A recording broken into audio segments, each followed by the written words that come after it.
você estiver um pouco por dentro das notícias recentes, deve saber das manifestações em Cuba, na América Central. Milhares de pessoas na pequena ilha estão protestando contra o governo comunista do país, e aparentemente essas são as maiores manifestações em mais de 30 anos. Vamos ver neste vídeo o que está acontecendo e tentar entender o porquê deste momento histórico. Olá, seja muito bem-vindo ao canal. No panorama de hoje vamos ver a situação política de Cuba e analisar se é possível que a ditadura do país chegue ao fim em breve. Abaixo a ditadura, esbraveja os manifestantes na capital, Havana. Os cubanos estão irritados com o colapso da economia, as restrições às liberdades civis e com a forma como as autoridades estão lidando com a pandemia. O número de casos confirmados de contaminação por Covid-19 no país aumentou vertiginosamente nos últimos dias, cerca de 6.900 na altura que esse vídeo foi feito. O número é muito alto, se comparado ao tamanho da população da ilha. A manifestação parece ter iniciado após o anúncio de que o governo cubano iria finalmente introduzir a sua vacina caseira chamada Soberana, ou Sovereign, que é cerca de 91% eficaz contra pacientes sintomáticos. Cuba não importou vacinas, mas as autoridades têm administrado vacinas experimentais em massa como parte de estudos de intervenção, de acordo com a britânica Reuters. Cerca de 1,5 milhão dos 11,2 milhões de residentes no país foram totalmente vacinados com as vacinas experimentais cubanas até agora. Além da Soberana, Cuba tem mais 4 vacinas candidatas em desenvolvimento. Se aprovada, pode se tornar o primeiro país latino-americano a produzir e desenvolver suas próprias vacinas contra a Covid-19. Porém, a variante Delta tem preocupado o país em relação a esse desenvolvimento, enquanto o número de casos aumenta significativamente dia após dia. A pandemia foi acompanhada por uma grave crise econômica. Os cubanos, desde o ano passado, têm colocado bandeiras brancas fora de suas casas para indicar dificuldades financeiras e a necessidade de ajuda. Este é o dia, não aguentamos mais. Não há comida, não há remédio, não há liberdade. Eles não nos deixam viver. Já estamos cansados.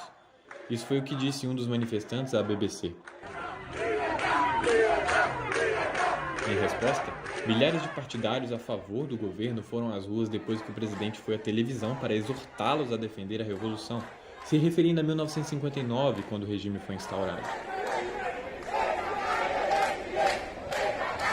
O presidente, Miguel Díaz-Canel, disse que os protestos foram responsabilidade de mercenários contratados pelos Estados Unidos para desestabilizar o país.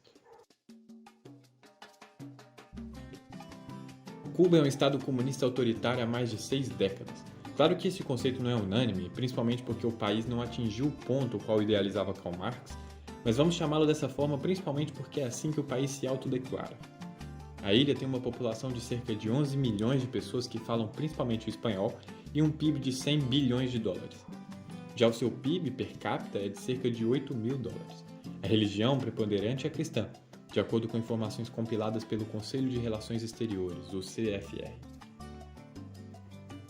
Além da pandemia, o país sofreu muito com as sanções econômicas impostas pelo governo Trump. Em 2020, a economia do país já tinha encolhido cerca de 11%, levando à escassez de alguns produtos básicos, como o arroz, por exemplo. Além disso, o turismo, um dos setores mais importantes de renda do país, foi devastado pelas restrições às viagens durante a pandemia.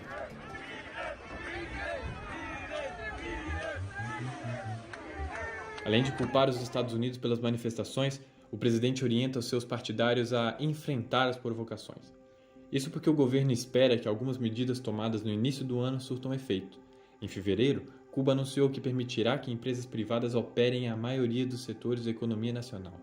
A ministra do Trabalho, Helena Feito, disse na época que com as novas reformas o número de indústrias autorizadas cresceria de 127 para mais de 2.000, com apenas uma minoria das indústrias continuando a ser dominadas pelo Estado. É importante lembrar que essa proposta já havia sido pensada desde agosto de 2020, mas somente foi aprovada meio ano depois. Mesmo assim, espera-se que as pequenas empresas se expandam, permitindo que a iniciativa privada vá além do turismo e das pequenas fazendas. Enquanto isso, o ministro de Relações Exteriores de Cuba, Bruno Rodrigues, mostra em seu Twitter manifestantes leais ao governo, marchando e gritando: "Essas ruas pertencem a Fidel".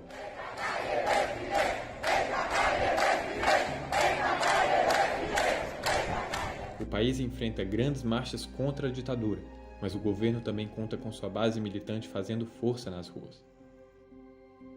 Muitos cubanos ao redor do mundo estão reportando que não conseguem falar com suas famílias devido ao corte de internet, feito aparentemente para abrandar as manifestações.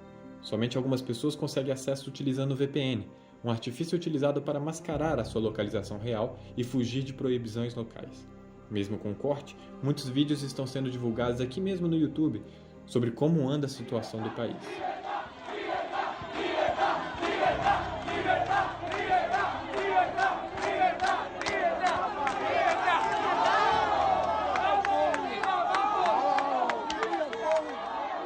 Não podemos saber o que vai acontecer com Cuba nos próximos anos, mas o panorama é que o regime ditatorial continue se enfraquecendo cada dia mais. O país se encontra em uma situação muito próxima da Venezuela: escassez de comida, apagões de luz, filas nos supermercados, desvalorização da moeda e etc. Essas manifestações parecem significar que o cubano já não suporta mais o país do jeito que está. Os manifestantes, gritando "liberdade", pedem a renúncia imediata do presidente Miguel Díaz-Canel.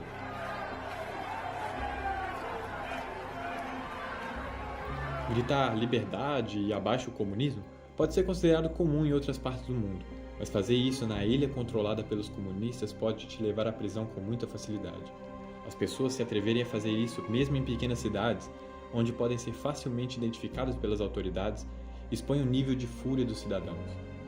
Além disso, muitos dos vídeos das manifestações estão circulando mesmo com a precária internet cubana, tornando cada vez mais difícil para as autoridades assumirem o controle da situação. E você, gostou do vídeo? Então se inscreve aqui no canal, é muito importante para nós, de verdade, não custa nada. Aproveita e veja o nosso vídeo anterior sobre a economia de Macau, na China. Garanto que você vai gostar. Um abraço e até o próximo vídeo.